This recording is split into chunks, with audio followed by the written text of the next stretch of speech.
Hutang negara nilainya lebih dari 18.000 triliun jika hutang APBN dijumlahkan, kemudian kekurangan atau selisih minusnya anggaran belanja, ditambah lagi utang BUMN, bangkrutnya BUMN karya-karya yang overinvestasi, ditambah lagi pinjaman dana haji, kemudian kewajiban bayar bunga jatuh tempo di tahun 2025, dan lain sebagainya yang dipakai selama pemerintahan kemarin itu dijumlahkan, intinya rungkat aja anggaran belanja yang dilakukan oleh pemerintahan yang dulu. Di sisi dunia, ekonomi efek perang Rusia mulai terasa di belahan bumi lainnya. 1 tahun awal perang hanya Eropa yang merasakan negatifnya. Sekarang seluruh dunia mulai merasakan turunnya permintaan dan turunnya kemampuan daya beli hampir di semua negara. Tiongkok menurun hasil industrinya. Di dalam negeri hancur industri properti Tiongkok yang dulu merupakan 25% GDP nasional, sekarang di bawah 10% GDP nasional Tiongkok yang didukung oleh properti, mengakibatkan industri berikutnya berantai runtuh, yaitu manufaktur.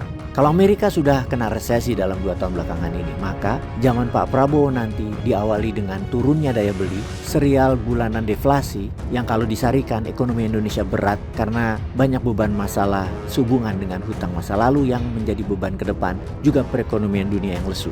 Lalu solusinya bagaimana? Hutang lagi? Atas bahan inilah terjadi diskusi yang mendalam, karena adakah alternatif lain untuk mengelola keuangan negara Indonesia ke depannya? Bagaimana kalau menggunakan MMT? Bagaimana kalau menggunakan SWF, Sovereign Wealth Fund? Jadi kita berandai-andai, kalau Pak Prabowo berani dan paham, maka inilah rincian apa yang harus beliau lakukan secara urutan.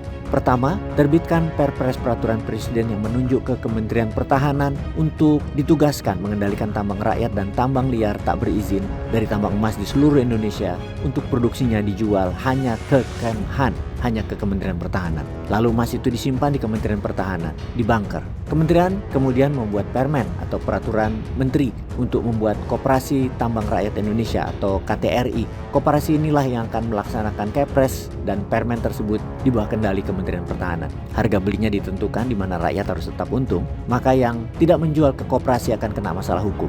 Maka diperkirakan Dore atau Ingon atau emas yang masih belum bullion 99,99 masih kadarnya 70%-an, bahkan ada yang 17%, semua diambil dan dibeli oleh Kemhan, oleh koperasi. Diperkirakan nilainya dalam 1 tahun lebih dari 500 ton emas. Di harga sekarang kalau mentah belum diproses, kita bisa beli ke masyarakat sekitar 1 juta per gram, di mana Kementerian Pertahanan atau koperasi harus menganggarkan 500 triliun untuk membeli hasil rakyat tersebut. Maka rakyat harus tetap dibayar. Pertanyaannya adalah dari mana uangnya? Maka disinilah keberanian seorang pemimpin diperlukan. Pertama, 1 dari 4 bank BUMN jadikan bank Kementerian Pertahanan atau dikelola oleh Kementerian Pertahanan. Katakanlah bank itu adalah BNI. Kemudian dana yang 500 triliun dibutuhkan dengan adanya 500 ton emas hasil tambang rakyat tadi, maka harusnya berani mencetak 5 kali jaminan atau senilai 2.500 triliun. Uang tersebut kirim ke BNI yang 500 triliun untuk membeli tambang rakyat atau hasil tambang rakyat, yang 2.000 triliun adalah uang fresh money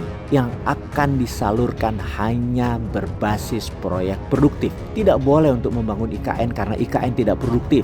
Juga jangan untuk membangun infrastruktur karena lama balik modalnya. Namun untuk UKM ekspor sangat bisa dibiayai tanpa bunga, hanya kepada mereka yang ekspor prioritas pertama. Kemudian untuk proyek perumahan rakyat misalnya, karena itu cepat sekali rakyat butuh dan rakyat langsung bayar dengan harga murah karena nggak ada bunga. Kemudian proyek manufaktur produksi untuk peningkatan nilai tambah dan lain sebagainya. Bayangkan, negara dan rakyat dipaksa produktif karena bisa tiap tahun ada fresh money yang akan membuat uang beredar di masyarakat atau easy money berputar dan akan membuat harga jual produk Indonesia ke seluruh dunia sangat kompetitif karena murahnya biaya uang 0% dan bahan baku melimpah untuk jadi furniture, pabrik baterai, perhiasan, makanan, handphone, TV, mobil, chips, dan banyak lagi. Kalau sampai nggak ada proyek, maka bisalah dana tadi untuk membeli perusahaan dunia. Beli saham Aramco, saham Temasek, Apple, Tesla, SpaceX, Nvidia, saham-saham masa depan dari perusahaan kelas dunia agar mendatangkan devisa ke Indonesia, juga kripto. Intinya kita harus agresif. Ke depan itu war-like situation.